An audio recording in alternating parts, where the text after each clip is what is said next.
आया हूं, उससे पहले मुझे एक एडवोकेट से बात हुई रास्ते में, जो थोड़ा समय लगा, मैं उसको समझने की कोशिश कर रहा, लेकिन समझने के बाद मैं ये सोच रहा हूं कि ये सिस्टम कहां तक गिर चुका है, कैसे पारदर्शिता आएगी। आज बेरोजगारों में अविश्वास उत्पन्न हो रहा है भर्ती परीक्षा प्रणाली को लेकर। इसमें पारदर्शिता के साथ इसमें एक जो लोगों का विश्वास जो जा रहा है उसको रोकना होगा, सरकार को इसमें मजबूत कदम उठाने होंगे। और इसमें मजबूत कदम तब उसको हम मानेंगे कि कहीं ना कहीं जो पेपर लीक हो, फर्जी डिग्री, कोई भी मामला हो, उनके खिलाफ ऐसा कानून बनाया जाए कि यदि वो पकड़ा जाता है दोषी, तो उसके खिलाफ उम्र कैद की सजा का प्रावधान होना चाहिए। उसमें डर होना चाहिए कि हाँ, मैं पकड़ा गया तो मेरा भविष्य खराब हो सकता है। लेकिन उन्होंने उद्योग धंधा बना दिया और बाहर आ जाते हैं। दोस्तों, मैं तमाम जो है हमारे मुद्दे उनको लेकर मैं चर्चा करूंगा, आपके बीच में हूं। इसके अलावा जो 15 फरवरी को विधानसभा के सामने हम प्रोग्राम कर रहे हैं, जो आंदोलन कर रहे हैं शांतिपूर्वक, उसके लिए भी मैं चर्चा करूंगा, आपके बीच में आया हूं। उसके अलावा कई विशेष जो मुद्दे हैं, कई विशेष जानकारियां हैं, और जो अब क्या होने वाला है और क्या हम करने वाले, तमाम मुद्दों को लेकर मैं बीच में आया हूं। जो एक सवाल उठ के आया था दोस्तों, मेरी अभी एडवोकेट साहब से बात हुई थी, राजस्थान पुलिस भर्ती 2018 को लेकर एक मामला कोर्ट में संज्ञान में आया।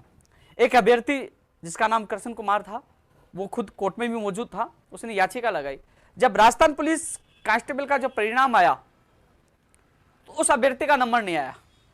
उसने आरटीआई लगाई और आरटीआई में जो मार्कशीट आई, उस मार्कशीट को देखा तो उसको अचंभा लगा कि उसमें उसके कुछ क्वेश्चनों को डिलीट किया गया, यानी कि खुर्द-बुर्द किया गया, मिटाया गया, क्योंकि उनके पास कार्बन कॉपी से मिलाया। तो वो कोर्ट में पूछे, कोर्ट ने एडीजी जो भर्ती परीक्षा का जो देख रहे मामले, उनको जांच सौंपी है। ये मुझे एडवोकेट ने बताया। अभ्यर्थी के नंबर भी है, उनसे मैं बात करूंगा, समय कम था, बात नहीं कर पाया। कि जो उन्होंने एडवोकेट ने मुझे दोनों मार्कशीटें भी मुझे व्हाट्सएप किए, मैंने देखा वास्तव में कि वास्तव में ये इतना बड़ा खिलौना खेल मार्कशीट के भी साथ किया जा रहा है। ऐसे में कब रुकेगा ये जो काली करतूतें हैं, कब ये लोग जो गिरोह हैं जेल में जाएंगे, इनके खिलाफ कार्रवाई होनी चाहिए। ये सारी चीज मैंने देखा, उन्होंने बताया कि वास्तव में ओमर शीट में ही वो तो उसके पास कार्बन कॉपी थी, उन्होंने मिलाया, आरटीआई लगाई और वो मामला कोर्ट में गया है। अब इसमें जांच हो रही है। तो ऐसा लगता है कि कहीं ना कहीं हमारी भर्ती परीक्षा प्रणाली खोखली होती जा रही है। इसलिए दोस्तों, किसी भर्ती का अभ्यर्थी हो, हमें पारदर्शिता के लिए भर्ती परीक्षा प्रणाली मजबूत हो, पेपर लीक और फर्जीवाड़े पर, चाहे फर्जी डिग्री कुछ भी हो, उस पर रोक लगे, इस पे हमें मजबूत कदम उठाने होंगे। इसलिए सभी साथियों से मेरा निवेदन है कि हम सबको मिलकर लोकतंत्र में मजबूती से आवाज उठानी है। हमने 11 तारीख को दिल्ली कूच का आह्वान किया था। हमारी जो कमेटी थी, हम 3 दिन तक वहां मौजूद थे। वहां किसान आंदोलन के जो वहां भी लोग मौजूद थे। हमने कोशिश पूरी की, लेकिन लास्ट में जो कमेटी निर्णय लिया, मैं अकेला नहीं, मेरे साथी भी थे, 3 दिन तक वहां मौजूद थे। जहां हमने परमिशन लेने की कोशिश की, उन्होंने साफ मना कर दिया कि जो लाल किला पे जो घटना हुई, बोले हम विश्वास नहीं कर सकते, आप लोग पता नहीं आप में कौन लोग आ जाए। उन्होंने भी ये कहा था कि हम ट्रैक्टर रैली इधर से निकालेंगे, उल्टे चले गए, हमारे साथ विश्वासघात हुआ, आप विश्वास नहीं करें। दूसरी तरफ हमारे जो किसान आंदोलन चल रहा था, मान लीजिए हम लोग उन किसानों के पास जाके डेरा डालते तो कहने की ये लगता है कि शायद इनके आंदोलन को समाप्त करने के लिए आए हैं या कुछ आए हैं। और यानी कि क्योंकि जब हमारा लोग जाते हैं तो कहीं हजारों की संख्या में जाते तो मीडिया हमारी तरफ फोकस होता, तो कहने के जो लोग वहां संघर्ष में बैठे हुए हैं, तो वो भी कई चीजें थी। तो उन चीजों को देखते हुए हमने एक कदम पीछे लिया, न कि आंदोलन स्थगित किया। हम विधानसभा के सामने 15 फरवरी को 12 बजे के लिए हमने परमिशन के लिए लेटर लगा दिया, परमिशन मिल जाएगी। हम लोग शांतिपूर्वक हजारों की संख्या में माननीय मुख्यमंत्री तक आवाज पूछे, क्योंकि 15 तारीख को मुख्यमंत्री जी सदन में राज्यपाल के अभिभाषण का जवाब भी देंगे और विधानसभा भी चालू रहेगी उस दिन। और हमारी आवाज इस बार इतनी बुलंद होनी चाहिए कि जो तमाम मांगे वो तो पूरी हो, लेकिन जो भ्रष्टाचार, जो इस तरीके से गेम खेले जा रहे हैं, ये रुकना चाहिए दोस्तों। आखिरकार मैं भी सदमे में आ गया, यार ये क्या होगा, आज पढ़ने वाला योग्य बेरोजगार के साथ ऐसा कुटारघात क्यों हो रहा है। तो दोस्तों, इसको हम सबको मिलकर रोकना होगा। दोस्तों, मैं तमाम चर्चा आप लोगों से तो मैं करूंगा, इसके अलावा जो मेन मुद्दे हैं जो मैं आपको पहले बताना चाहूंगा दोस्तों, बजट जो 24 तारीख को बजट पारित होने वाला है राज्य सरकार का, हमने सुझाव भी दिए हैं। कई मांगे सरकार तक की हमने रखी है, कई मांगे भी हमने सरकार तक रखी हैं कि एक तो जो सरकार ने कांग्रेस ने चुनाव घोषणा पत्र में डाला था कि बेरोजगारों को किराया माफ हो, वो उसकी घोषणा जल्द से जल्द हो। एक भर्ती परीक्षा में पारदर्शिता को लेकर सरकार कोई ना कोई नियम बनाए। सरकार यूपीएससी की तर्ज पर राजस्थान की भर्ती परीक्षा प्रणाली मजबूत हो, कंप्यूटर शिक्षक भर्ती की विज्ञप्ति जल्द से जल्द जारी हो, पदों की घोषणा, नई भर्तियां जो तमाम है पहले वाले होगी उनकी विज्ञप्तियां जारी हो।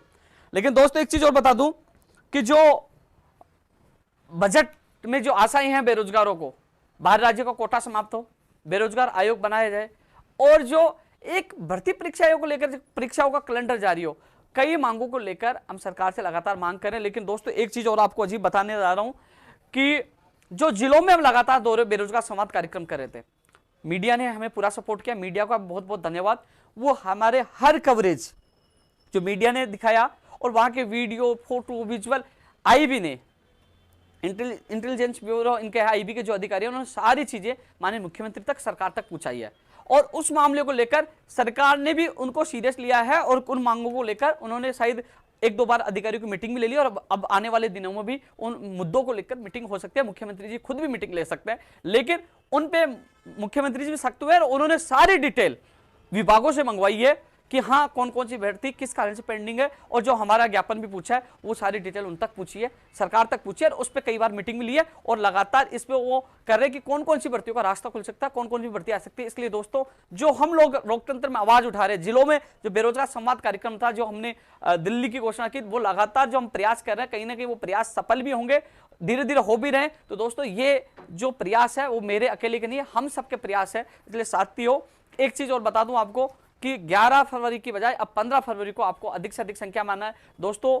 हाँ, उन लोगों को जवाब 15 फरवरी को दूंगा, अब जवाब नहीं दूंगा। कई लोग कह रहे हैं कि ये तो बदल गया, 11 को वो जाने वाला था, अब 15 कर दी। तो दोस्तों आंदोलन स्थगित नहीं किया, आंदोलन 15 को होगा, लेकिन वो हमें परमिशन नहीं मिली। मैं मेरे किसी भी बेरोजगार को संकट में नहीं डालना चाहता कि अव्यवस्थाओं में वहां रखूं, वो परमिशन नहीं मिले, पुलिस भगा दे, एक दिन आए चले जाए, फिर कहोगे आपने कहा था आर पार की लड़ाई अब चले गए। तो ऐसी स्थिति मैं नहीं लाना चाहता था।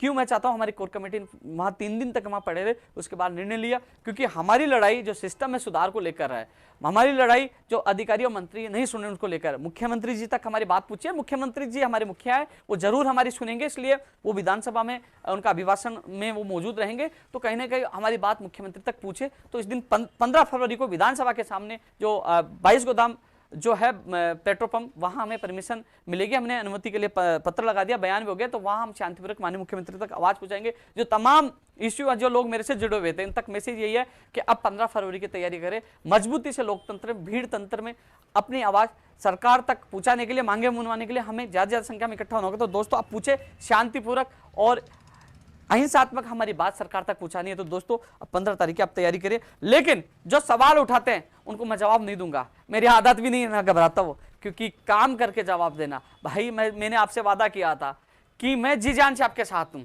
मुझे यह भी पता है, जहां तक मुझे कुछ लोगों से पता चला है, मेरे भी हर विभाग में, क्योंकि लगातार 9 साल संघर्ष किया, तो हर जगह जो संघर्ष के दौरान जो मिले थे, जो हमारे संघर्ष से नौकरी में लगे हैं, वो इतना कोऑपरेट करते, ध्यान भी देते। जहां तक मुझे मिले कि कई बड़े लोग मुझे खत्म करने के लिए, फंसाने के लिए लगे हुए हैं, मुझे कहीं फंसा के जेल में डालने के लिए, रास्ते से हटाने के लिए लगे, कि उनको पता कि धीरे धीरे उपेन्द्र यादव और बेरोजगारों की ताकत बढ़ती जा रही है, कहीं ना कहीं लोगों से नुकसान हो सकता है। तो वैसे छछुंदरों से फर्क नहीं पड़ता, लेकिन जो लोग बड़े लोग हैं, तो इसलिए साथियों मैं घबराता भी नहीं। आज नहीं तो कल मुझे फिट कर दो, कोई गम नहीं है, जेल में डाल दो, गोली मारा दो, कोई गम नहीं। लेकिन जब तक मैं जिंदा हूं, बाहर हूं, बुलंद आवाज के साथ मेरे बेरोजगार की आवाज उठाता रहूंगा, अन्याय के खिलाफ मैं आवाज उठाता रहूंगा। चाहे इसके लिए मुझे गोली मिले, चाहे लाठी मिले, चाहे जेल में डाले, मैं पीछे नहीं हटूंगा, क्योंकि मैंने कभी भी समझौता नहीं किया है। माननीय मुख्यमंत्री जी ने भी उस समय मुझे बताया था कि आवाज उठाना लोकतंत्र में चाहिए, जिससे मुझे तो पता चले। तो 15 तारीख को आवाज मुख्यमंत्री तक बात पहुंचाने के लिए उठा रहे हैं कि हमें जो बेरोजगारों के साथ जो गलत हो रहा है, जो सिस्टम को लेकर जो अधिकारी मंत्री जो सुन नहीं रहे, तो उनको न्याय मिले। तो दोस्तों 15 फरवरी को आप सभी ध्यान रखें। अब वो मुद्दे मेरे पास वो भी है, उस पर भी मैं चर्चा करूंगा। लेकिन दोस्तों एक चीज और बता रहा हूं कि बीच बीच में जो सकारात्मक कई चीजें वो भी बतानी चाहिए, कई लोग इंतजार करते रहते हैं। दोस्तों एक चीज और बता दूं मैं, कर से प्रेक्षक की भर्ती की विज्ञप्ति जारी हो चुकी है और अब आज तारीख हो गई 10। भाई 4 दिन का टाइम अधीनस्थ बोर्ड के चेयरमैन साहब के पास भी है। साहब बहुत दिन हो चुके हैं, अब तो आपसे निवेदन है कि भर्ती प्रक्रियाओं का कैलेंडर जारी करिए। भाई फायरमैन की विज्ञप्ति जारी होनी है, वो जल्द से जल्द जारी करिए, नहीं तो 15 तारीख को बड़ा आंदोलन कर रहे हैं, हम वहां से अधीनस्थ बोर्ड भी घेराव के लिए आ सकते हैं। फायरमैन की विज्ञप्ति जारी होनी चाहिए जल्द से जल्द, सेफ्टी ऑफिसर की विज्ञप्ति जारी होनी चाहिए, टीआरए की विज्ञप्ति जारी होनी चाहिए। और अब ग्राम सेवक, ग्राम विकास अधिकारी की विज्ञप्ति जल्द से जल्द जारी होनी चाहिए। दोस्तों ग्राम विकास अधिकारी अब नया नाम आया है, पहले ग्राम सेवक था, इसका पदनाम चेंज हुआ है। तो इसमें भी कितनी ग्राम पंचायतें नहीं बनी है, लगभग बता रहे थे कि 2500 के करीब पदों पे वैकेंसी आएगी। हम सरकार से मांग करते हैं कि इसकी वैकेंसी 2500 से बढ़ाकर कम से कम 4000 तो करनी चाहिए ना। पदों की संख्या ग्राम सेवक की बढ़ाई जाए, क्योंकि नई ग्राम पंचायतें बनी है तो पदों की संख्या भी ग्राम सेवक की, जो ग्राम विकास अधिकारी ग्राम सेवक की बढ़नी चाहिए। और जल्द से जल्द इसकी, क्योंकि जो जैसे पटवारी के लोग इंतजार करते हैं, रीड के इंतजार करते हैं, राजस्थान पुलिस के, क्योंकि ये भर्तियां जो है जिसके लिए अधिकतर बेरोजगार अपना भाग्य आजमाते हैं। ग्राम सेवक भी बड़ी महत्वपूर्ण भर्ती है और इसकी पदों की संख्या बढ़ाई जाए, ये मांग भी हम प्रमुखता के तौर पर रखेंगे। हमारे आंदोलन में मांग पत्र में यह शामिल कर लिया कि ग्राम सेवक के पदों की संख्या भी बढ़ाई जाए और जल्द से जल्द इसकी विज्ञप्ति जारी हो। क्योंकि फायरमैन में कम अभ्यर्थी बैठेंगे, सेफ्टी ऑफिसर में कम बैठेंगे, लेकिन लाखों की संख्या में बैठेंगे ग्राम सेवक में। तो ग्राम सेवक की विज्ञप्ति जल्द से जल्द जारी हो, जो मेरा बेरोजगार इंतजार कर रहा है। दोस्तों उनको विश्वास दिलाना चाहूंगा कि आप लोग तैयारी जारी रखें। हमने प्रयास किया, मेहनत की, हर जगह आवाज उठाई, कृषि परीक्षा की विज्ञप्ति जारी हुई है, ग्राम सेवक की भी जल्दी जारी होगी, इसको जारी करवाकर हम दम लेंगे। इसके लिए हम पूरा प्रयास कर रहे हैं। हम जिले जिले में बेरोजगार संवाद कर रहे हैं और बड़े आंदोलन की हमने घोषणा 15 तारीख करके, तो ग्राम सेवक की जल्द से जल्द विज्ञप्ति जारी हो, पदों की संख्या बढ़ाई जाए। दोस्तों प्रयोगशाला सहायक के लिए भी मुझे ज्ञापन मिला था कि कॉलेज शिक्षा में प्रयोगशाला सहायक की भी भर्ती हो, तो इसके लिए भी हम प्रयास करें कि कॉलेज शिक्षा में प्रयोगशाला सहायक की भी भर्ती आए। आरएस भर्ती 2021, 2018 17 तारीख को हो सकता है इसका मामला हल हो जाए। आरएस भर्ती 2018 जो सरकार के मजबूत स्तंभ होते हैं, आरएस भर्ती को भी सरकार जल्द से जल्द निस्तारण करवाए, जल्द से जल्द, और उसके इंटरव्यू करवाकर और उनको जल्द से जल्द पोस्टिंग दे। और फिर उसके बाद अभी जो ये तो इसका तो 2018 का तो निस्तारण आपको करना ही है, लेकिन जल्द से जल्द 2021 आरएस भर्ती की विज्ञप्ति सरकार जल्द से जल्द जारी करें। यह मांग भी हम प्रमुखता के साथ रखें कि आरएस भर्ती 2021 की विज्ञप्ति जल्द से जल्द जारी हो। दोस्तों एक चीज और है, हाँ मुझे पता है जो टेक्निकल हेल्पर वाले, एएनएम वाले, पंचायत राज एलडीसी वाले, 3-4 भर्ती वाले की मुझे पता है मैसेज आ रहे, मैं दिख नहीं रहा सामने से, लेकिन मुझे पता है आपके मैसेज आ रहे, मैं आप पे भी चर्चा करूंगा। आपको भी जो पहले आपके लिए मैं वीडियो भी डाल चुका हूं और आपके लिए जो भी भविष्य तय करेगा वो 15 फरवरी करेगा, तो मैं उस पर भी बाद में चर्चा करूंगा। लेकिन मैं और इसी पर चर्चा, क्योंकि आपसे मैं जो चर्चा करूंगा मैं चाहूंगा कि आपके लिए थोड़ा विस्तार पूर्वक मैं चर्चा करूं, इससे पहले और लोगों के लिए मैं बात रखूं। तो आरएस भर्ती 2021 भी निकाली जाए और अधीनस्थ बोर्ड जल्द से जल्द कैलेंडर जारी करे। भैया कैलेंडर जल्द से जल्द जारी हो, यदि कैलेंडर जारी नहीं होता है, देखो अब मुझे तो इस बोर्ड के नाम से बिल्कुल इतना गुस्सा आने लगा कि क्या बना दिया बोर्ड को यार, पारदर्शिता खत्म हो गई, किसी के आंसर की जारी नहीं होता, रिजल्ट जारी नहीं होता, एग्जाम नहीं होता। कम से कम जो पटवारी के इंतजार करने वालों को तो बता दीजिए आपकी एग्जाम कब होगी, जेई डिप्लोमा की जेई की एग्जाम कब होगी जो रद्द हुआ था, बता तो दीजिए आप। कैलेंडर जारी करिए जल्द से जल्द कि इनकी एग्जाम कब होगी, सारी भर्तियों को कैलेंडर जारी करिए कि इनकी एग्जाम कब होगा, परीक्षा परिणाम निकालिए, आंसर की निकालिए और नई भर्तियों की विज्ञप्तियां निकालिए। कैलेंडर जारी होने चाहिए जल्द से जल्द, हमारी बड़ी मांग है और यह बड़ा मुद्दा होगा। 15 तारीख को हम इकट्ठे होंगे, हो सके तो हम वहां बोर्ड भी आ जाए।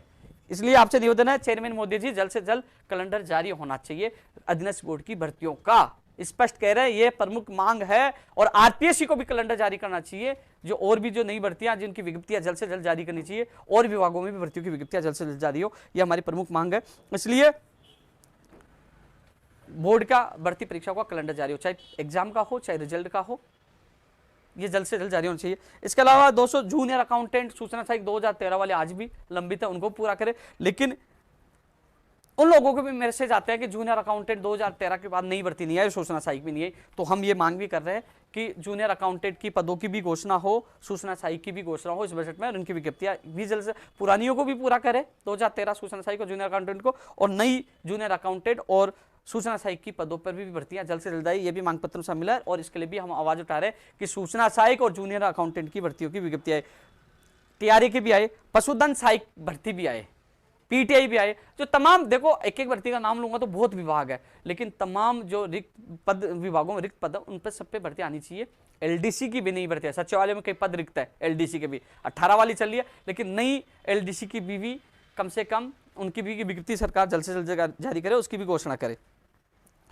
अब एक कंप्यूटर शिक्षक भर्ती, देखो भाई हमने पूरी मेहनत की कि रीट 2021 की विज्ञप्ति जारी और भर्तियां वो आ गई है। अब जो नई भर्तियों में ये तमाम भर्तियां जो अभ्यर्थना, इनकी तो विज्ञप्तियां इसी महीने में जारी होंगी, उसके लिए हम पूरी ताकत लगा रहे हैं। लेकिन कंप्यूटर शिक्षक भर्तियां है, इसके लिए भी जी जान से भाई मजबूती से आवाज उठाएंगे और इसमें भी आपको इस महीने में खुशखबरी मिले, इसलिए हम प्रयास करें, मिलेंगे इसी महीने में आपको खुशखबरी मिलेगी, क्योंकि जल्द से जल्द आपकी विज्ञप्ति, पदों की घोषणा, सिलेबस की घोषणा हो, इसके लिए हम पूरी ताकत लगा रहे हैं। 15 फरवरी को आप लोगों को आना है। मीडिया के माध्यम से भी आवाज उठा रहे हैं, सोशल मीडिया के माध्यम से भी, और हर जिले में आपके लोग मुझे मिले हैं। तो कंप्यूटर शिक्षक भर्ती आए, ये मजबूती से मैं आपको विश्वास दिला रहा हूं कि आपकी भर्ती आएगी। अब मैं पीछे पड़ चुका हूं, आप लोग मेरे पीछे पड़े हो, तो मैं सरकार के पीछे पड़ चुका हूं। जल्द से जल्द कंप्यूटर शिक्षक भर्ती आए और जल्दी आपको खुशखबरी मिलेगी। दोस्तों, एलडीसी 2018 की वेटिंग की ज्वाइनिंग का जो मामला है, मैं आपको बता दूं, जो बोर्ड से है ना, एसओसा आईडी है, डिटेल जो फॉर्मों की डिटेल है, वो सब कुछ एआरडी विभाग में आ चुकी है। और अब जो एआरडी विभाग के जो अधिकारी हैं, मेन अधिकारी हैं, वो अब जो डीआई जो है, जो इनका जो काम देखते हैं ना, जो लिंक उनका ओपन होगा, किसका, जो विभाग के लिए, इन लोगों से विभाग के लिए जो आवेदन करवाएंगे, इनसे विकल्प भरवाए जाएंगे। तो शायद अंतिम चरण में आपका काम चल रहा है। जो आपकी डिटेल, जो फॉर्मों की डिटेल, वो सारी अधीनस्थ बोर्ड से यहाँ एआरडी विभाग में आ गई है। अब अधिकारी चाहे तो इसी वीक में या अगले वीक में आपके जो आपसे विकल्प मांग लेंगे, उसके बाद विभाग आवंटन हो जाएंगे, और फिर विभाग आवंटन के बाद विभाग मिलेंगे, उनके द्वारा अपने नीति आदेश होंगे। तो कुल मिलाकर आपके जो विभागों से, समस्त विभागों से जो सूचना वो भी आ गई, इनके आपके जो रिक्त पदों की जो सूचना मांगी गई थी, वो भी सूचना एआरडी को मिल चुकी है। जो फॉर्मों की डिटेल है वो भी मिल चुकी है, सारी चीजें मिल चुकी है। अब केवल उनको जो इनकी जो एक टीम देखती है यार, इसको कौन सा विभाग है, सूचना कौन सा है, सूचना प्रौद्योगिकी विभाग कौन सा है, DIT की जो टीम है, उसको बुलाकर, और उसके बाद आपके जो विकल्प लिए जाएंगे कि विभागों के, और उसके बाद आपका ये हो जाएगा। तो आपका अंतिम चरण में कुल मिलाकर 2018 वाले एलडीसी वाले उनके लिए जल्दी आपको खुशखबरी मिलेगी, बस आदेश बाकी है उनके ना। दोस्तों, पीटे उटे सारी बोली दी। अब मैं क्योंकि मुझे और भी चर्चाएं करनी है दोस्तों, मैं देख रहा हूं कि कुछ भूल तो नहीं गया, नहीं तो लोग कहते हैं कि हमें भुला दिया।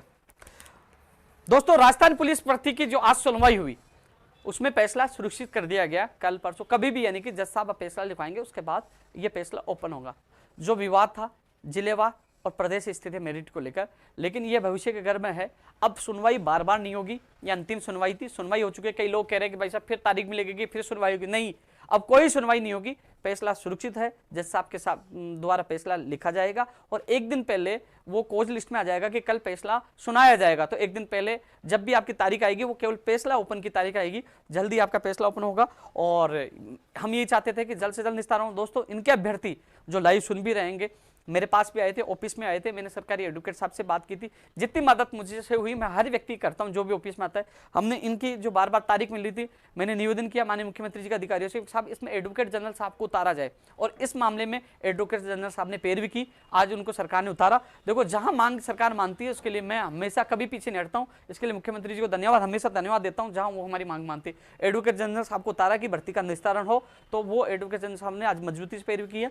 अब फैसला ओपन होना है। इसके लिए दोस्तों, जितना सहयोग मुझसे होगा आप लोगों को करूंगा, लेकिन थोड़ा सा इंतजार करो, जो भी तारीख आएगी उसमें फैसला आपको ओपन हो जाएगा। राजस्थान पुलिस 2018 के जो 1600 पदों पर एक और सूची का इंतजार कर रहे थे, वो अभ्यर्थी आए थे, मैं दिल्ली था, वो आए थे, गार्डन में इकट्ठे हुए थे, लेकिन वो कह रहे थे कि भाई साहब हम आपसे मिलने आए थे, लेकिन और कोई आके भाषण देके चला गया। कोई दिक्कत नहीं, उनका काम है कॉपी पेस्ट का भाषण देने का। जब आपको मैं बुलाऊं तब आप बुलाऊं क्या, 15 तारीख को आप लोगों को आना है। आपकी बात मैं मजबूती से उठाऊंगा। 15 को एक फर्स्ट ग्रेड बायोलॉजी वाले अभ्यर्थियों का भी लगातार कॉल और मैसेज आते हैं। दोस्तों, मैं भी आपकी पूरी मदद करूंगा, जितना सहयोग होगा मैं आपकी बात रख चुका हूं, और दोबारा भी मैं रखूंगा कि जल्द से जल्द आपकी भर्ती परीक्षा भी स्टेट है, आपको न्याय मिले।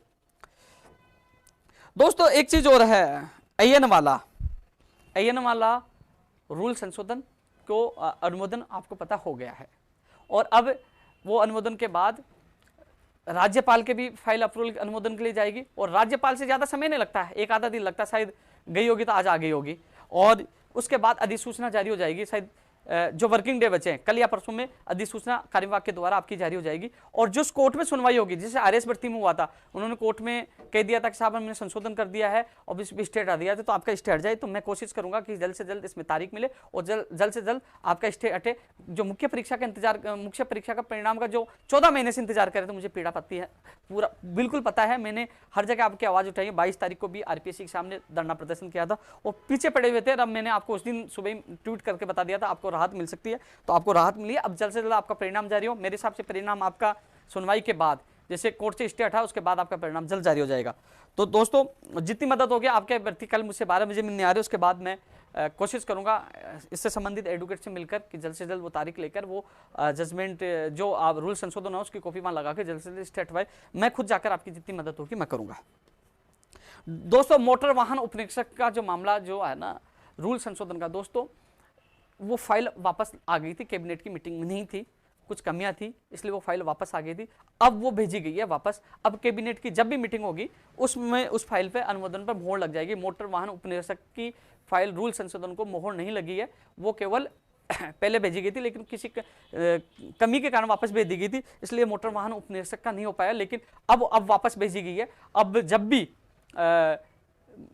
कैबिनेट की मीटिंग होगी तो उस पर भी अनुमोदन हो जाएगा, उसके बाद आपकी विज्ञप्ति जारी होगी मोटर वाहन उपनिरीक्षक की। एक जो चीज है अय्यन भर्ती में जो इंटरव्यू को लेकर इसकी फाइल भी कार्य विभाग में चल रही है कि इंटरव्यू को हटाने को लेकर अभी इस पर निर्णय होना है। फाइल कार्य विभाग में इस पर भी विचार चल रहा है कि इंटरव्यू हटाया जाए, इस पर भी निर्णय होना बाकी है। अय्यन भर्ती में इंटरव्यू को लेकर रूल संशोधन हो चुका है। दोस्तों अब मैं बात करना चाहूंगा आरटेट जो लागू किया। दोस्तों शायद कई लोगों को पता भी नहीं होगा, मैं बता दूं आपको, 31 जुलाई 2011 को पहला आरटेट हुआ, 9 अक्टूबर 2012 को दूसरा आरटेट हुआ। पहले आरटेट और फिर उसके बाद शिक्षक भर्ती होती थी, और आरटेट में उस समय कई वर्गों को छूट दी गई थी। आरटेट एक पात्रता परीक्षा थी, उसके बाद शिक्षक भर्ती होती थी। तो बाद में जब सरकार चेंज हुई तो आरटेट का नाम ही रीट कर दिया। ऐसे में ये कह रहे हैं कि जो एनसीटी का नियम लागू हुआ कि अब सबको टेट देनी होगी, टेट रीट सब सम्मान है, अब रीट तो आप दे ही रहे हो, और जो सेकेंड ग्रेड और फर्स्ट ग्रेड वाले हैं अब उनको कंफ्यूजन स्थिति है कि हमें 2 एग्जाम देनी पड़ेगी क्या। तो ऐसे में मेरा जो व्यक्तिगत मानना है कि जब रीट की आप एग्जाम दे लोगे और आपने पात्रता हासिल कर ली 3 साल के लिए, पात्रता आपको मिल गई 3 साल के लिए, तो ये रीट ही आरटेट है, यह आपकी सेकंड ग्रेड और फर्स्ट ग्रेड में ये प्रमाण पत्र काम आ सकता है।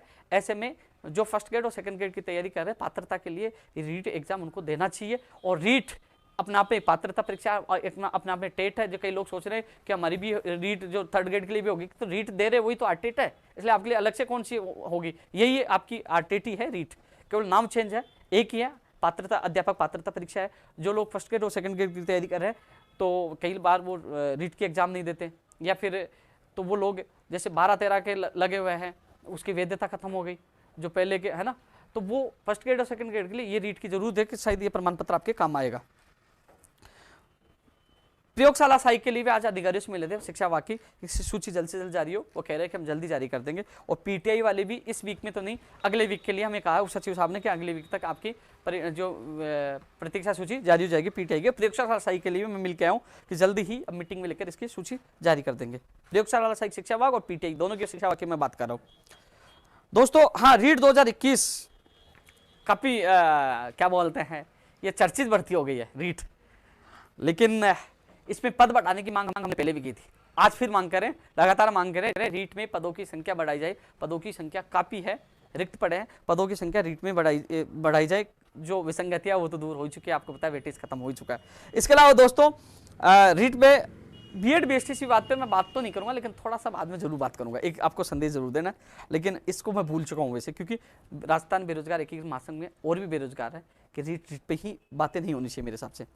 दोस्तों जेईएन डिप्लोमा की आंसर की को लोगों ने प्रदर्शन भी किया था।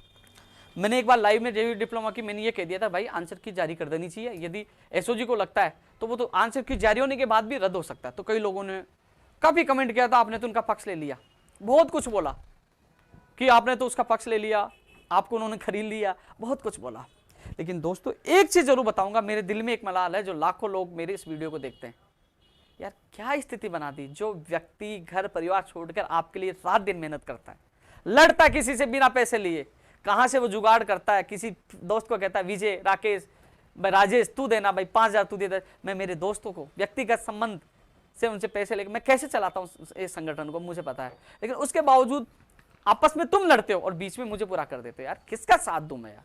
जब मैं स्पष्ट कह चुका हूं कि एसओजी की जो रिपोर्ट आएगी, क्योंकि एसओजी किसी दबाव में काम नहीं करती है, एसओजी को लगता है कि गड़बड़ हुई है तो वो पेपर रद्द होगा, ना उपेंद्र यादव रोक सकता है ना अदिनेश बोर्ड रोक सकता है। लेकिन ये कह रहे आंसर की, अरे आज नहीं तो कल होगी, जारी होगी। वो तो मान लीजिए रिपोर्ट आएगी तब आएगी, आंसर की तो जारी होगी, कभी भी जारी होगी। जारी हो जाए तो क्या दिक्कत है? मैं भी कह रहा हूं आंसर की जारी कर दो, मैं कह रहा हूं आंसर की जारी कर दो, लेकिन आंसर की जारी हो जाए तो आप क्यों घबरा रहे हो? गड़बड़ होगी तो पेपर रद्द हो जाएगा। आंसर की जारी होना चाहिए, थोड़ी होता कि पेपर रद्द नहीं होगा। यदि गड़बड़ी है, यदि पेपर लीक हुआ है, वो तो आंसर की जारी, रिजल्ट जारी हो गया, रिजल्ट भी जारी हो गया, मान लो आंसर की के पास रिजल्ट भी जारी हो गया, तो ऐसा थोड़ी होगा कि वो सबूत मिट जाएंगे या पेपर रद्द नहीं होगा। एसओजी के पास यदि सबूत मजबूत होंगे, उनको लगा पेपर लीक हुआ तो रद्द बाद में भी होगा। इसलिए ये नहीं कहना चाहिए कि आपने आंसर की के लिए क्यों कह दिया, क्यों कह दिया। भाई मेरे पास सब लोग आते हैं, मैं कह रहा हूं एसओजी की निष्पक्ष जांच होनी चाहिए और हर बेरोजगार के साथ न्याय होना चाहिए। तो आंसर की जारी होने से आपको घबराना नहीं चाहिए, जारी होने देना, क्यों घबरा रहे हो? कि जो सच्चा है वो कभी घबराता नहीं है। आज जो मेरे हौसले बुलंद है, क्योंकि काफी लोग बहुत चिल्लाते हैं, बहुत कुछ कहते हैं, लेकिन आज मैं बुलंद क्योंकि मैं ईमानदारी से काम करता हूं। जो सच्चाई और ईमानदारी से काम करता है वो किसी के बाप से नहीं डरता, वो खुला काम करता है। आज मैं कह रहा हूं, मैं मस्ती से बहुत मस्त होकर काम करता हूं, मुझे कोई फर्क नहीं पड़ता कौन क्या बोल रहा है, क्योंकि मैं मेरी जगह सही हूं और लाखों लोग मुझसे जुड़े हुए हैं। और इसका नजारा आपने देखा होगा, हर जिलों में गए, एक ट्वीट से जो सैकड़ों लोग उमड़ रहे हैं, इतना मान सम्मान दे रहे हैं, ये मेरी असली कमाई है। और ज्यादा नजारा देखना है तो 15 फरवरी को देख लेना। इसलिए ये मुझे कोई फर्क नहीं पड़ता कि कोई छोचुंदर या कोई बुच्छल, कोई फर्क नहीं पड़ता, क्योंकि मुझे काम करके जवाब देना है। क्योंकि जो मुझसे जुड़े लाखों बेरोजगार है, जिनके लिए मैं संघर्ष करता हूं, कम से कम वो संतुष्ट होने चाहिए। आज मैं हर व्यक्ति से मिलता हूं, उनके हर बात का जवाब देता हूं, उठ के उनके साथ भी जाता हूं, उनकी बात भी रखता हूं, वो मेरे से संतुष्ट है तो उनके लिए जीता हूं मैं। कोई ये कुछ करे, मुझे कोई फर्क नहीं पड़ता। हाँ, एक चीज और बताऊं कि मैंने पहले भी एक वीडियो में कहा था कि मेरे नाम से कोई पैसे मांगे तो किसी को मत देना यार, कानूनी कार्रवाई करो। अब कौन स्क्रीनशॉट दिखा, क्या दिखा, भाई मैंने आज तक तो किसी से मांगे नहीं भाई, न मांगूंगा, चाहे मैं भूखा मर जाऊं। लेकिन क्योंकि यार बेरोजगार खुद दुखी होता है, लेकिन किसी ने दिए तो नीचे कमेंट करो ना। मैं तो पहले भी डाला था, लेकिन कुछ लोग कि भाई ये व्यक्ति तो रात दिन मेहनत करता है, न डरता है जेल जाने से, किसी से डरता नहीं है और हर किसी से उलझ जाता है, और बोले कि ये पता नहीं आगे क्यों बढ़ रहा है, लोगों को ये जलन है ना। लेकिन वो ये सोचते हैं इसको गिराया कैसे जाए, बोले इसको बदनाम कर दो, आरोप लगा दो। भाई मेरे क्या फर्क पड़ेगा, आरोप तो सबूत दो ना, मुकदमा दर्ज कराओ ना, मुकदमा दर्ज कराओ। अरे लेकिन एक भ्रामक प्रचार करना मुझे कोई फर्क नहीं पड़ता, मैं मस्त रहता हूं, कोई फर्क नहीं पड़ता, लगाइए जितना आरोप लगाना है, क्योंकि ईमानदारी से काम करता और ईमानदारी मेरी ताकत है। किसी के बाप में दम नहीं है कोई गिरा दे, क्योंकि सच के लिए लड़ाई लड़ता हूं, लड़ता रहूंगा और लाखों लोगों का प्यार, मान सम्मान जो मुझे मेरे साथ है ना, उसके लिए लड़ता हूं और मरता हूं और उनके लिए जीऊंगा, उनके लिए जब जब मुझे याद करेंगे उनके लिए मैं लड़ूंगा, इसलिए मुझे कोई फर्क नहीं पड़ता। एक चीज और बता रहा था दोस्तों, लाइब्रेरियन का भी, लाइब्रेरियन का दोस्तों मैं यही चीज आपके लागू होता है, इसमें एसओजी जांच करिए, इसमें मैं कुछ नहीं कर सकता, मेरे हाथ में कुछ भी नहीं है, ना बोर्ड कुछ कर सकता है। एसओजी जांच तथ्यात्मक सबूतों के आधार पर करिए। जालोर भी गई थी, वहां से उनको पकड़े हैं, अब वो जांच में चाहे लाइब्रेरी हो चाहे जैन डिप्लोमा, मान लीजिए कई बार हो कि वो उनको पकड़े, वो कहें कि हमने तो 20 लोगों को हमने 20 लोगों ने नकल किया या 20 लोगों ने की गड़बड़ी की है, तो वो एसओजी के ऊपर वो कह दे कि भैया हम तो इन्होंने उनसे बयान, उनको पता नहीं कि ज्यादा सर्कुलेट नहीं है इन 20 लोगों ने, इनका 20 का रिजल्ट रोक दो, इनके खिलाफ कार्रवाई करो, रिजल्ट जारी कर दो, या फिर कहते रद्द कर दो, पूरी भर्ती को रद्द कर दो, गड़बड़ हुआ। तो वो जांच का विषय है, और जांच में क्या निकल के आया तो वो एसओजी जाने, मुझे कुछ भी पता नहीं है, कुछ भी पता नहीं है। एसओजी सबूतों के आधार पर निर्णय करेगी, लेकिन मेरा यही निवेदन है, मैं बार बार ये निवेदन कर रहा हूं और मैं यही 15 तारीख को भी आंदोलन में ये बात रखूंगा, जल्द से जल्द एसओजी की रिपोर्ट आनी चाहिए कि लोग दूसरी तैयारी और कर सके, कम से कम बेरोजगार भ्रमित नहीं हो सके। जल्द से जल्द एसओजी की रिपोर्ट जो भी आए निष्पक्ष आए और बेरोजगार के पक्ष में आए, जो सत्यता के, यदि गड़बड़ हुई है, मैं खुद कह रहा हूं गड़बड़ हुई है तो तुरंत भर्तियों को रद्द करना चाहिए, और गड़बड़ नहीं हुई है तो कम से कम तुरंत उसकी रिपोर्ट देनी चाहिए। जो इंतजार कर रहे हैं उन बेरोजगार को रोजगार तो मिले, क्योंकि जो निर्णय होना आज नहीं तो कल होगा, कम से कम उसको निर्णय जल्द तो कर दीजिए, इंतजार तो मत करवाइए, बेरोजगार दूसरी तैयारी तो नहीं कर पा रहे। इसलिए एसओजी से मेरा भी निवेदन है कि जल्द से जल्द इनका निर्णय करें। लेकिन यही है कि आप ये मत कीजिए यार, दो आप सोचिए किसका पक्ष लो यार, एक तो गाली देता ही रहेगा, इसलिए जो निर्णय करना है एसओजी को करना है, ठीक है ना। इसके अलावा दोस्तों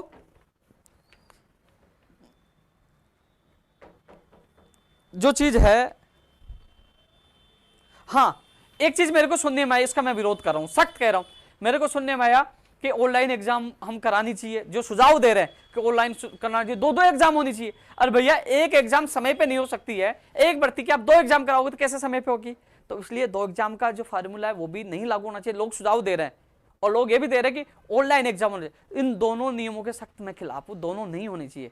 आरआईएस की हालत देख लो क्या हुआ, 2 एग्जाम। एएन भर्ती 2018 की हालत देखो, अभी तक मुख्य परीक्षा परिणाम नहीं आया, इनकी 2 परीक्षा हो रही है ना, प्री और मेन, क्या हालत है, टाइम पे हो पा रही। इसलिए मेरा ये निवेदन है, माननीय मुख्यमंत्री जी से निवेदन करूंगा। हमने पहले पटवारी में 2 एग्जाम होती थी, हमने संघर्ष किया, हमने लेटर लिखा मुख्यमंत्री जी से मिला कि एक ही एग्जाम होना चाहिए, और उन्होंने हमारी मांग को माना और एक एग्जाम करवाया। अब कह रहे अन्य भर्तियों में बोले कि हम 2 कर, ये गलत है, एक एग्जाम होना, और ऑफलाइन ही एग्जाम होने चाहिए, ऑनलाइन नहीं होना चाहिए। ऑनलाइन के हम सख्त खिलाफ है, ऑनलाइन में जो सिस्टम हैक हो जाता है, भ्रष्टाचार ज्यादा होता है, तो इसलिए ऑनलाइन के हम सब खिलाफ है, ऑफलाइन ही एग्जाम होनी चाहिए, ये दोनों के हम सब खिलाफ है। रीट 2018 पे आज जहां तक मेरी बात हुई कई अभ्यर्थियों से, बोले कि इस पे स्टे आ गया है भर्ती प्रक्रिया में, रीट 2018। भाई अब क्या करें, लड़ झगड़ के ये 3500 पदों पर सूची जारी करवाई थी, अब लेवल फर्स्ट और सेकंड में दोनों भी स्टे है, न्यायालय में गए, 2 पक्ष बन गए, अब 2 पक्ष तो बन गए ना। अब ये स्थिति हर जगह आ रही है, कोई सी भर्ती हो, एक पक्ष का भी मैंने पक्ष ले लिया ना, दूसरा तो दुश्मन बन गया, गाड़ी ग्लोस सिस्टम में क्या क्या क्या। अरे मैं किसका बोलूं यार, समझ में नहीं आता यार, ये सिस्टम क्या हो गया यार, पारदर्शिता क्यों नहीं है? इसलिए दोस्तों मेरे जो 15 तारीख को जो आंदोलन है, इसमें पारदर्शिता हो, इसके लिए मैं पूरी ताकत लगाऊंगा। दोस्तों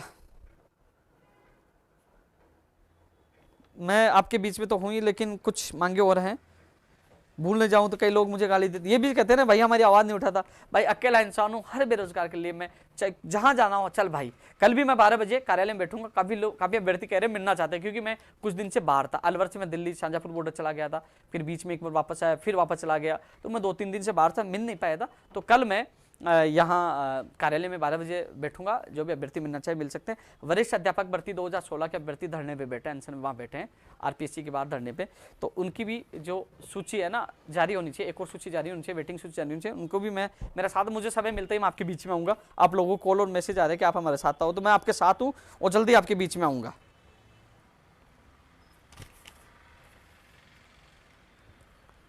हाँ अब कई लोगों की ये चीज है, एक चीज ले लेता हूँ, पन्ना ले लेता हूँ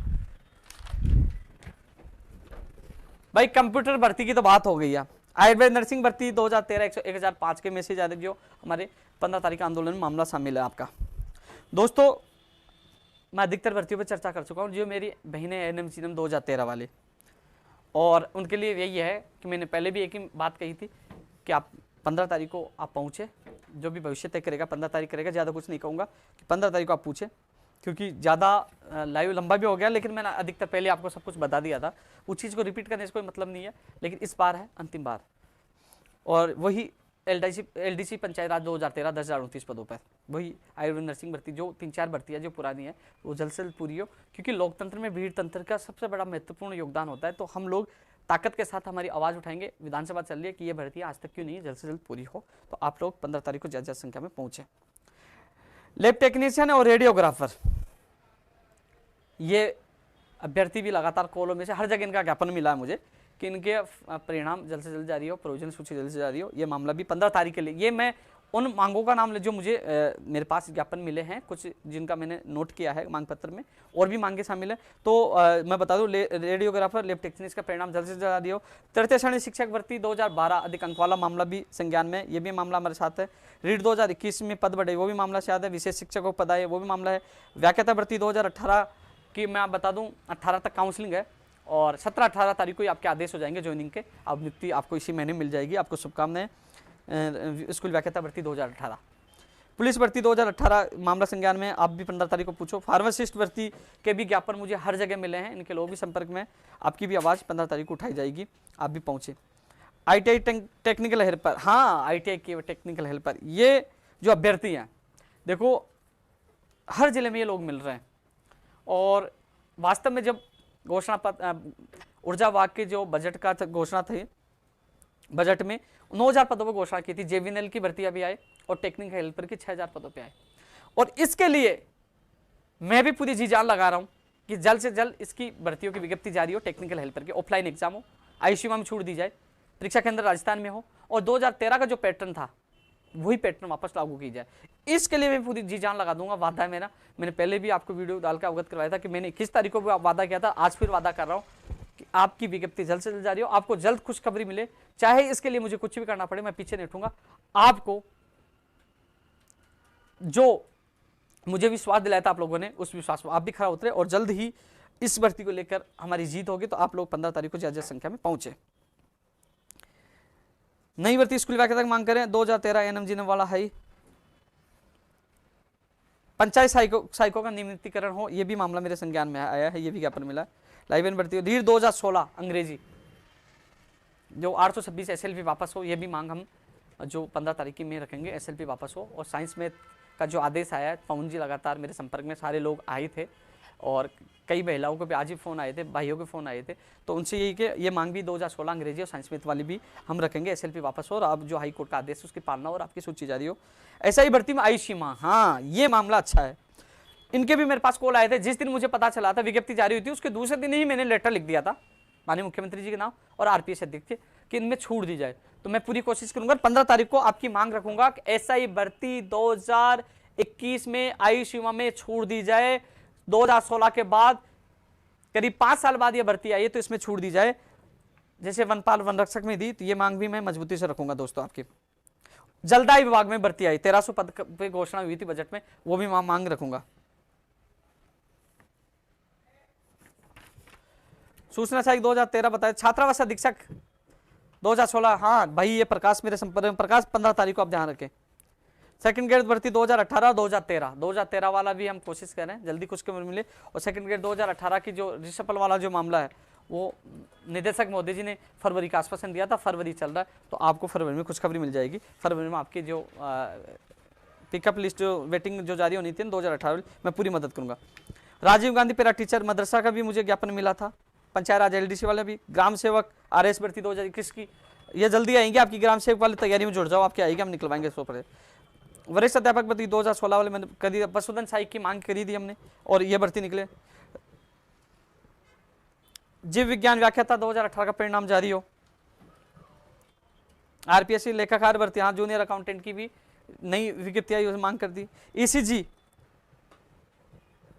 ईसीजी के जो दस्तावेज सत्यापन के जल्द से जल्द जारी हो। प्रयोगशाला सहायक भर्ती 2018 1534 पदों वाला 2016 का मामला सामने है। तो दोस्तों ये तमाम, देखो एक चीज बताऊं आपको, ये तो एक पन्ना, ये दूसरा पन्ने मोड़ लिखे जो तमाम मुझे मांग पत्र मिले थे, उनके लिए हम संघर्ष कर रहे हैं। और अभी आप साथियों से ये निवेदन है कि लोग आपको भ्रमित करने के लिए बहुत आएंगे, उससे घबराना नहीं। आप सोचिए, अरे जब जब संकट आया आपका भाई आपके बीच में रहा है, और जब संघर्ष हुआ है, चाहे लाठियां खानी पड़ी है, तो सबसे पहले लाठियां पे कही है, जेल भी गया हूं, अनशन भी किया, कभी पीछे नहीं हटा हूं, और मैंने तो हर पल हर दम आपके साथ रहा हूं। तो दोस्तों 15 फरवरी को शांतिपूर्वक हमारी आवाज विधानसभा के सामने, यानी कि जो 22 गोदाम पेट्रोल पंप पे हमने परिश्रम मांगी, वहां से हम आवाज उठाएंगे और हमारी मांगों को लेकर कि जो सरकार गंभीर हो और जल्द से जल्द मांगों को पूरा करे। क्योंकि दोस्तों अब आप देख लेना कि पहले कोरोना काल चल रहा था, और जो हम संघर्ष कर रहे हैं, जो लोग ये लाइव देख रहे हैं, देख लेना, कुछ लोग हैं तो संघर्ष घर बैठे बैठे रजाई में करते हैं। रजाई तो अब गर्मी तो सर्दी तो गई, अब रजाई की व्यवस्था नहीं होगी, तो वो घर बैठे संघर्ष करते हैं, उनसे कोई फर्क नहीं पड़ता। लेकिन हम धरातल पे संघर्ष करते हैं, लड़ते भी हैं, जीतते भी हैं, सफलता भी मिलती है, वो परिणाम आपके सामने। जो नहीं जानता तो आप मेरे आज तक के सारे लाइव वीडियो 2012 के बाद पोस्ट देख सकते हो कि कौन कौन से मुद्दे उठाए और कौन कौन से मुद्दों में जीते। आज पता है क्या होता है, आज जो कार्यालय में जो लोग आते हैं, भाई साहब ये हमारा मुद्दा हाथ में ले लो, हाथ में लेने का मतलब हमारी जीत होगी, लोगों का विश्वास है, और इतने लोग मिलते हैं, लेकिन उनके विश्वास पे खरा उतरने की कोशिश मैं पूरी करता हूं, हर बेरोजगार का साथ देने की पूरी कोशिश करता हूं, उसको न्याय मिले। तो दोस्तों 15 फरवरी को हम सब मिलकर आवाज बुलंद करेंगे, और हम चाहते हैं कि इस बजट में भी कई बेरोजगारों की मांगे पूरी हो। एसआई भर्ती 2016 के पद भी बढ़ाई जाए, 227 वाला मुझे मांग याद है, और वो भी जो 14% वाला जो मामला है स्कूल व्याख्याता भर्ती का, वो पद बढ़ाया जाए, वो भी ये भी मांग हम रखेंगे 15 तारीख को। दोस्तों लाइव लंबा हो गया है, लेकिन मैं सुबह ही दिल्ली से आया था और आपके बीच में आना जरूरी था, क्योंकि वो कहते हैं ना, कई लोग सवाल उठाते हैं, मुझे उनसे कोई फर्क नहीं पड़ता, मैं मेरा बेरोजगार संतुष्ट हूं। मैं आपके बीच में क्यों आता हूं? क्योंकि आपको पता तो चले, क्योंकि काफी लोग कॉपी पेस्ट करते हैं, हर न्यूज की कॉपी पेस्ट करते हैं। आप देखना, जो मैं बोलता हूं उसकी कॉपी पेस्ट करके वाई वाई लेने की कोशिश करता है। एक मुद्दा भूल गया था, अब याद आ गया, अब याद आ गया, एक चीज भूल गया था, बीएड और बीएसटीसी विवाद वाला जो मामला था। दोस्तों, कई लोगों की इतनी बढ़िया दुकान बंद की, आज वो बौखलाए हुए हैं। मेरे प्रदेश के बेरोजगार को बचाने के लिए मैं कुछ भी कर सकता हूँ। सवाल एक था, जो समझदार है ना, मैं विशेषकर मेरे बीएड और बीएसटीसी भाई बहनों से कहना चाहूंगा, मामला था बीएड वाला था, है ना, बीएसटीसी था, आपका यह मामला था। आपने कोर्ट के लिए फीस इकट्ठी की, बीएड वालों ने, आपने की। इन्होंने कहा कि हमें एडवोकेट करना है, पैसे मांगे लोगों से। बीएसटीसी वालों ने कहा कि हमें एडवोकेट करना है, बढ़िया, पैसे मांगे। नहीं मैंने इनका विरोध किया कि पैसे मत दो याचिका के लिए, नहीं मैंने इनका विरोध किया, दोनों का विरोध नहीं किया मैंने, क्योंकि मैंने खुद ने भी कहा था कि जिसका एडवोकेट बढ़िया होगा, जो लड़ेगा वो जीतेगा, कहा था मैंने, उस बात पे आज भी कायम हूं। पैसे दोनों ने मांगे कोर्ट में वकील उतारने के लिए, याचिका लगाने के लिए, मैंने किसी का विरोध नहीं किया, नहीं किया। अब विरोध किस चीज का किया? विरोध इस चीज का किया कि कोर्ट ने कह दिया कि इनको फॉर्म भरने की अनुमति दे दी। कोर्ट का जो जजमेंट की कॉपी आती है उसमें पिटिशनर लिखा आ गया, लेकिन उससे पहले एडवोकेट जनरल की लीगल ओपिनियन पे बोर्ड ने क्या किया? बोर्ड ने कह दिया कि सब लोग फॉर्म भर सकते हैं। बोर्ड ने एक विज्ञप्ति जारी कर दी, सब फॉर्म भर सकते हैं, माध्यमिक शिक्षा बोर्ड ने कह दिया। उसके बावजूद भी लोगों को कहा गया कि याचिकाकर्ताओं को 2000 रुपए दो। या तो मेरे पास कॉल आए, कई लोग लाइव देख रहे होंगे, उन्होंने पूछा कि भाई आप बताइए हम पैसे दे या नहीं दे। वो डर रहे थे कि हमने याचिका नहीं लगाई तो हमारे साथ गलत हो जाएगा। तो दोस्तों, केवल उन लोगों को एक चीज बताओ, चल ठीक है, मुझे बताओ, ये कह रहा है कि 12 लाख बता रहे हैं, ये कह रहे हैं कि बीएड वाले 12 लाख है, मेरे साथ 12 तो नहीं है, 8-9 लाख होंगे, इनके कहना मान लेते 12 लाख है। कितने? 12 लाख है। मुझे बताओ, 12 लाख याचिकाएं लग सकती है क्या कोर्ट में? बताओ बताओ, क्या इसमें वो व्यक्ति भी हैं जो पैसे देने में सक्षम नहीं है, याचिका लगाने में सक्षम, क्या उसके साथ गलत हो जाएगा? क्या 12 लाख याचिकाएं लगती? बताइए आप। और मान लीजिए 500 लोगों ने याचिका लगाई, क्या इन 500 लोगों को फॉर्म भरने के लिए अलाउ कर दिया तो क्या इन 500 लोगों को नियुक्ति मिलेगी? भैया एक चीज बताऊं, यदि अभी तो फॉर्म भरने की अनुमति कोर्ट ने दी है, यदि कोर्ट लेवल फर्स्ट में बैठने की अनुमति देगा तो सबको देगा, और नहीं देगा तो किसी को नहीं देगा। ये याचिकाकर्ता वाला खेल है ना, गंदा खेल है। यदि अब एक चीज और बताओ, चल इसका भी रास्ता मैं बता देता हूं, इसका भी मैं रास्ता बता देता हूं। मान लीजिए ये कह रहे हैं कि याचिकाकर्ताओं के 2000 रुपये नाम जुड़ा दे, उससे उनको फायदा मिलेगा, ये चीज है। भाई कितने, मैं ऐसा बता देता हूं, आपको करना तो या तो एप्लीकेशन लगा देते इसमें कि साहब इसमें सबके लिए करिए, या वो नहीं लगा पाते तो ये कहते कि मैं बता देता हूं भाई, जिसको याचिका लगानी है तो मैं कहीं से एडवोकेट बता दूंगा, तो उस कॉपी से लेकर मात्र, क्योंकि ऐसा नहीं है 10-20 से नहीं है कि जो आप कह रहे हो 12 लाख है, आप ये तो कह रहे हैं ना सभी लोग याचिका लगाए तो 12 लाख को लगाना पड़ता, लेकिन मैं उदाहरण दे दूं 500 ग्रुप बनाऊं, मैं बता दूं कई एडवोकेट याचिका, मात्र एक व्यक्ति से 100-200 रुपए में वो याचिका, क्योंकि एक याचिका लगेगी ना उसमें 200-300 लोगों का नाम चला जाता है, उनका कागज लगते 200-300 का, वो फाइल लगे और आपकी रिट लग जाएगी या आप एप्लीकेशन जो भी लग जाएगी। मात्र एक व्यक्ति के यदि याचिकाकर्ता बनाना था तो वो 500 लोगों के इकट्ठे करते और 1 से 200 रुपए लेते लगा देता, 1800 रुपए एक बेरोजगार के बचते ना, बचते कि नहीं बचते बताओ आप? कई लोग हैं यार, 500 लोग और 200 के वकील के काफी पैसे हो गए। कागज वो उस कॉपी से तो लगाना था जो जजमेंट हुआ था, उसकी कॉपी से आपका जजमेंट हो जाता कि साहब इनको भी अलाउ किया जाए, लेकिन ऐसा नहीं है। ये 200 रुपये भी खर्च नहीं करना है माध्यमिक शिक्षा बोर्ड से। अब ये कहते हैं देख भाई हम संघर्ष करते हैं, हमारे संघर्ष की जीत होती है, लोग इसीलिए तो जलते हैं कि ये बोलता है दूसरे दिन वो हो जाता है, ये वीडियो डालता है, ट्वीट डालता है, दिक्कत काम हो जाते हैं। भाई हमने बोला, हमने कहा कि इसका स्पष्टीकरण, इसकी विज्ञप्ति जारी हो, मैंने वीडियो भी डाला, ट्वीट भी किया, और आपने इसका परिणाम देखा कि उसकी विज्ञप्ति भी जारी हुई। मेरे उन बेरोजगार भाई बहन जो पैसे देने में सक्षम नहीं थे, जो लोग फायदा उठा रहे थे कि हम पैसे ले लेके और उनको गुमराह कर देंगे, गुमराह कोई नहीं होने वाला, लेकिन डर के मारे कुछ लोग पैसे दे रहे थे, तो उन लोगों को पैसे, यार एक चीज बताइए, अरे भाई अब तो मान लो ये पैसे बचे, मान लो ये कह रहा है एक व्यक्ति कह रहा है कि हम लोग कोर्ट से नहीं करवाते तो क्या होता। भाई सुनीता कुमारी वाली भी याचिका थी, अखबार में तुम उनका नाम पढ़ रहा था, तो उनके भी एडवोकेट थे, तो उन भी याचिका हो गई, तो उसके हो गई, तो उससे आपके भी हो गई। भाई एडवोकेट तो दूसरा भी था ही ना।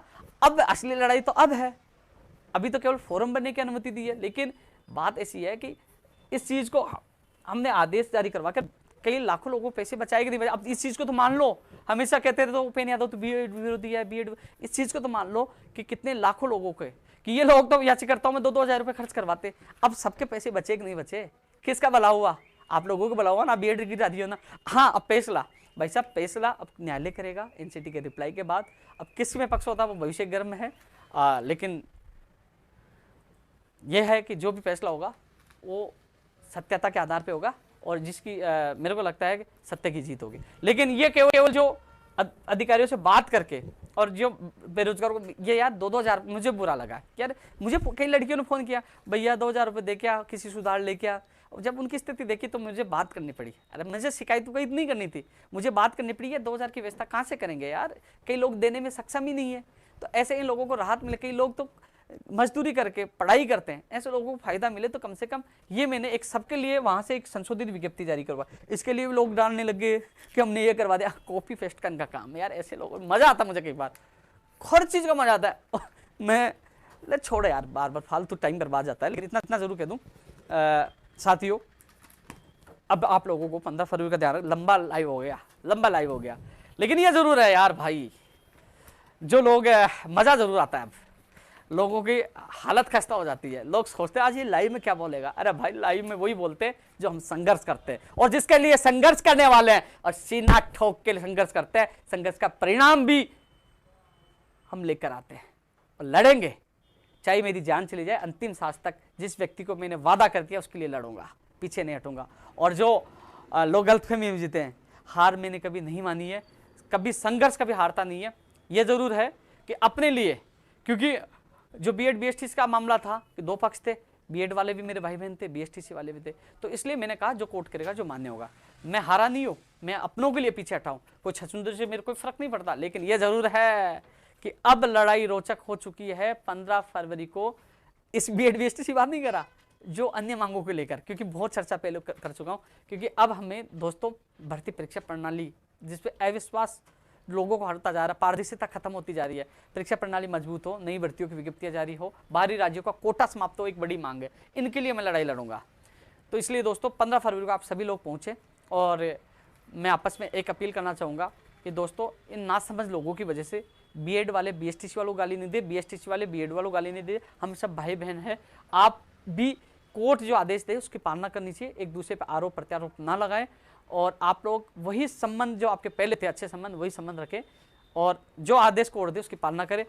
इसके अलावा दोस्तों लाइव बहुत लंबा हो चुका है, मैं कई बार आपसे कह चुका हूं, लेकिन जिस भर्ती का नाम नहीं आया तो ये मत बताना मैं भूल गया। मेरे पास मांग पत्र और भी गाड़ी में है, और जिसका नहीं है मैं कल 12 बजे ऑफिस में बैठूंगा। 15 तारीख तक काफ़ी समय वो मुझसे मिल सकता है, अपनी मांग दे सकता है। आपकी मांग मजबूती से उठाऊंगा, पूरी कोशिश करूंगा आपको सफलता मिले। इसके अलावा 15 फरवरी को आप लोग अधिक से अधिक संख्या में, शायद मैं 14 फरवरी को ही लाइव आ पाऊँ। अब आज लाइव आया हूँ कि 14 को जो हमारी परमिशन भी मिल जाएगी, अब शांतिपूर्वक हम आवाज़ उठाएंगे। तो सभी साथियों से मेरा निवेदन है कि उठो, जागो, अपने हकों के लिए, अपने अधिकारों के लिए लड़ाई लड़ो। 15 फरवरी को इंतजार होगा 12 बजे 22 गोदाम पेट्रोल पंप के बाहर। आपसे वहीं मुलाकात होगी और वहीं एक नए आंदोलन की शुरुआत होगी, क्योंकि अब होगी बेरोजगारों की संघर्ष की जीत। जय हिंद।